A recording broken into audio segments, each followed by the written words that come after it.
According to the peak body in the United States, the Academy of Science, there is no safe level of radiation. Were you warned about that when you, through the induction process? No, it was just pretty well instilled on us that it was safe. There are safe levels of radiation, and the levels that we may be exposed to were what they considered to be safe, and there was no talk and no advice at all as to what the health risks may be if you worked at the Olympic Dam mine. No indication of whether it could cause cancers or any other ailments in a person's health. That was not mentioned. Ionising radiation is radiation which converts atoms into charged particles. The problem with charged particles, and they can be one of many forms, but essentially what they do is they cause cell damage, not only the cell itself but also the internal components of the cell, particularly the nucleus where the DNA is kept, that's the genetic code, and also various other particles in the cell. But if you cause DNA damage, you then can cause the cell to behave erratically, and the underlying proposition is that then leads to cancer. We know it leads to cancer. The exact moment it leads to cancer we don't know, but we know that DNA gone wild, if you like, from radiation can lead to cancer, and that's essentially the problem with ionising radiation. Yeah, there was an incident in the packing plant where the yellow cake drops out of the silo through a valve into the drums. And the whole system's automated and normally done from within a control room that's sealed off from that packing room because of the possibility of dust and breathing it and so on. Anyway, they got water in the bin, reacted with the yellow cake. It sat like cement, more or less. They had to get it out, and the only way to get it out was to wash it out, chisel it out and take it out through the bottom of the hole, which meant you couldn't use the valve system. They had to pull all that off and manually put drums under there, let it run in and take them away. It was a bit of a messy business, dangerous business. It wasn't very well planned out, wasn't thought out. It was just rush, rush, rush. We got to get this stuff out because we got orders to meet. So the guys went in there with just like chemical protective overalls, a mask or an air hood. It was just the sort of thing that you'd use spray painting or in a backyard workshop, more or less.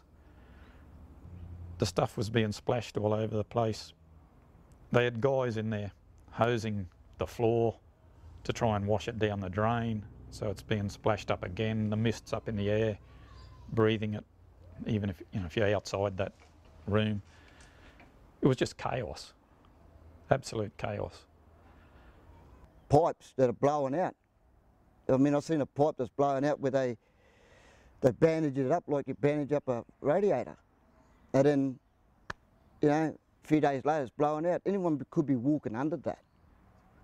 If I get exposed to radiation today and then again tomorrow, then the effects of that radiation is additive. In other words, it doesn't wear off after today and we're back to zero, and then I can get exposed again tomorrow and we're back to zero. The effects of today, tomorrow add on today's and add on the days after and so on. So it's not as if you're actually accumulating a substance in your body. That's, in the long run, that's not what the issue is. It's the effect of that radiation. It's the damage to the cell, the impact on the DNA, all the other components in your body. And if you get enough damage, and particularly it's thought over a small enough period of time, that's when you start to get increase your risk of getting cancer. So that's what I mean by cumulative. So some of the guys were concerned. They got a fella up from south who virtually told us that, you can eat it, swim in it, do what you like, as long as you don't breathe it, because when it's in your lungs, it stays in there, and that's when the trouble starts. When we asked the manager at the time, the big boss, would he have gone in there? No way. But these are the people that are telling us if you think something's unsafe, don't do it. You know, safety's paramount until something happens where it's going to cost dollars and suddenly it's not such an issue. You're playing more or less like Russian roulette, and someone's going to get hurt, and hurt badly, even a fatality. And they don't care, they just want to patch it up, keep the plant going. There has been a major incident in one of our shafts. A major accident. A cable broke on what they call the skip, which brings the ore up from down below, and the skip went hurtling down through the shaft and got stuck halfway down the shaft with the whole cable on top of it. Is this a big instrument, the skip? Very big. I couldn't tell you how much weight was involved, but a lot of weight. Mining is inherently a dangerous occupation, of course. Nobody's pretending otherwise, but remember these risks are in addition to the existing risks that miners face. And really, miners every day have to make decisions about what they're going to do, and particularly when they start their or get their position, they need to be made aware of all their risks. Radiation is one of those risks. I'll give you an example of what sort of risks we're talking about. At Olympic Dam, the average dose for a uranium miner is about 4 millisieverts a year. Now compare that, it's about 3 millisieverts for the average person in the population per annum. Theirs is 4 millisieverts a year, but it's additional to their background radiation. The risk is actually significant because most of these miners are in their 20s, and it takes about 20 to 30 years for cancer to develop from ionising radiation. So the risk is even more relevant because of the early stage of their exposure to the radiation.